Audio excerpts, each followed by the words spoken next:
Hey, this is Mrs. Harris and this is Math for You. Today what I'd like to talk about is solving an equation for a different variable.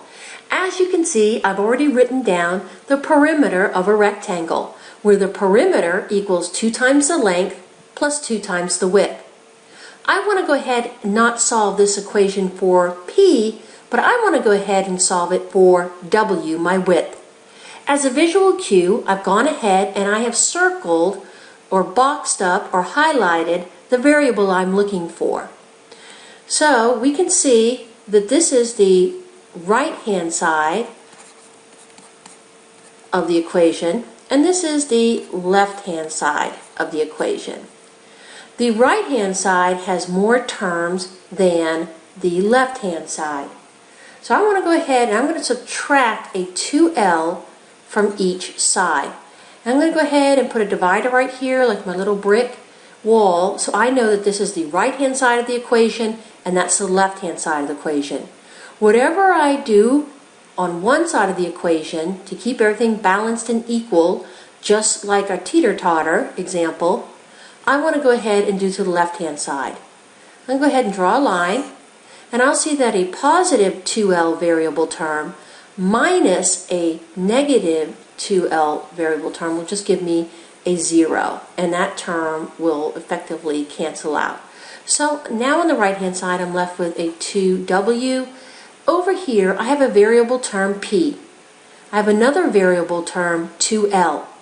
Because the variables are not the same, I cannot combine them. The best I can do is say P minus a 2L. We cannot combine unlike terms.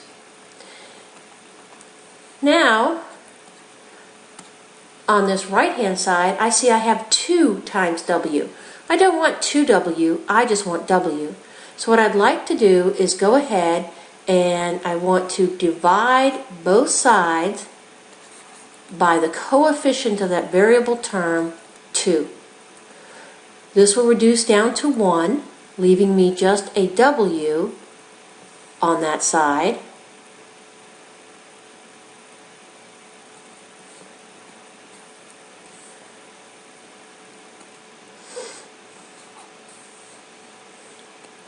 So I'm going to have W is equal to P minus 2L divided by 2. And that's exactly how you'd like to see it on an exam or an assessment. We can just go ahead and leave it like that. So let's go ahead and take a look at another example.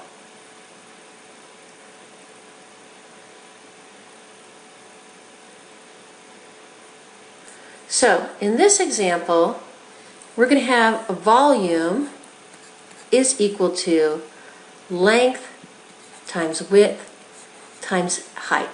And in this particular problem, I would like to go ahead and solve for the variable L, my length.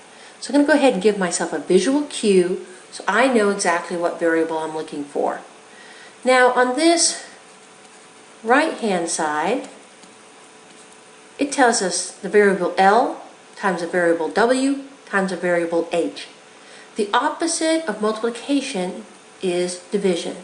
So I'm going to divide each side by a WH. I've gone up and put my brick wall, so I know that this is my right-hand side. So I'm going to divide this side by WH. Now whatever I do to one side of the equation, I have to make sure I do to the other side. So on this left-hand side, I want to go ahead and also divide by WH so I can keep things even. I see that the W will cancel out with the W and reduce to 1. The H term cancels with the H term and it also reduces to 1. So now I have that L is equal to V divided by WH. And that's all. So the length is equal to the volume divided by the width times the height. In these type of problems, I think it's always helpful to go ahead and circle the variable you're looking for. Put that wall down so that we know whatever we do to one side, the right-hand side of the equation, we have to do to the left-hand side of the equation to keep things even and in balance. Remember, the opposite of multiplication is division. And always circle that variable. That way we know what variable we're looking for and we won't be tempted to touch it. Well, that's all we have for right now. I'll be making some more videos later. Go ahead and stop the video, go back and check the work that I've done and try to do some more problems on your own. Thanks for listening, and I'll see you in class.